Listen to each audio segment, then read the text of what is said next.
பீகார்லாம் பானிபூரி வாயேன், அவனுங்களாம் வடக்கணுங்க, படிக்காதவங்கன்னு. அங்கேயே அவங்க என்ன சொல்றாங்க, பெண்களுக்கு சேஃப்டி யார் கொடுக்குறாங்களோ அவங்களுக்கு தான் ஓட்டு போடுவேன் அப்படின்னு பெண்கள் முடிவு எடுக்கிறாங்க.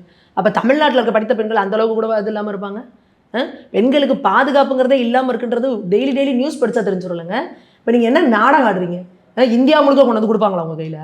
முதல்ல 2026 தமிழ்நாட்டு பெண்கள் உங்களை எப்படி துரத்தி அடிக்கிறாங்கன்னு முதல்ல பாருங்க.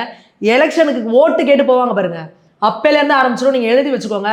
ஓட்டு கேட்டு போகும்பொழுது எத்தனை இடங்கள்ல இவங்க துரத்தி அடிக்கப்படுறாங்க, எத்தனை இடங்கள்ல பெண்கள் இவங்களை கேள்வி கேட்குறாங்க, எத்தனை இடங்கள்ல இவங்க அவமானப்படுத்தப்படுறாங்கிறத நீங்கள் குறித்து வச்சுக்கோங்க. இதை எழுதி வச்சுக்கோங்க. இன்னும் 3 மாதம் கழிச்சு நீங்கள் போடுவீங்க. அந்த அளவுக்கு வந்து அவ்வளவு கடுமையான அதிருப்தியில் மக்கள் இருக்காங்க. எங்கே பார்த்தாலும் டார்ச்சரு. நீ ஒத்துக்க கூட மாட்டேன்னா என்ன ஆட்சி நடத்திட்டு இருக்க? நீ முதல் தப்பு நடக்குதுன்னு ஒத்துக்கிட்டாதானே அதுக்கு சரி பண்ணுறதுக்காக நடவடிக்கை எடுப்பேன். தப்பே நடக்கல நீ சொன்னீங்கன்னா அப்புறம் எப்படி அடுத்தடுத்த தப்பு நடந்துகிட்டு போகுமா இல்லையா? இதுதானே நாங்கள் கேட்குறோம். அப்போ நீங்கள் ஒருத்தன் திருத்தணியில் வந்து ஒருத்தன் வேலை பார்க்குறவனை வந்து அருவாவை எடுத்துகிட்டு போட்டு வெட்டுறான். திருப்பி திருத்தணியிலே அதே மாதிரி இன்னொரு சம்பவம் நடக்குது. கோயம்புத்தூரில் ஒரு சம்பவம் நடக்குது. நீ என்னமோ காசாவுக்கு போயிட்டா, கருப்பு வெள்ளை துண்டை போட்டுக்கிட்டு காசாவில் என்ன பண்ணுறாங்க அப்படின்னு பேசிட்டு இருக்கீங்க. வங்கதேசத்தில் இந்துக்களுக்கு பாதுகாப்பு இல்லைங்கிறீங்க. தமிழ்நாட்டில் இங்கே எவனுக்குமே பாதுகாப்பு இல்லையா?